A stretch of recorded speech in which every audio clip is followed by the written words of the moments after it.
anamanga sukulu,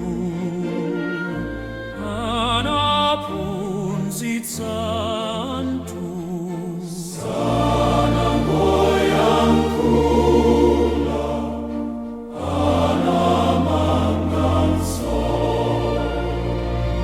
John Chilembwe anaphunzitsa ulemu wa muntu, mawake anatsala ngakhale nthawi inapita. John Chilembwe anaphunzitsa ulemu wa muntu, mawake anatsala ngakhale nthawi inapita. Analemba mawu amphamvu achilungamo, achilungamo,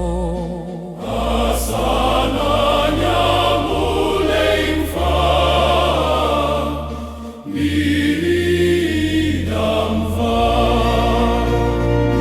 John Chilembwe anaphunzitsa ulemu wa muntu, mawake anatsala ngakhale nthawi inapita.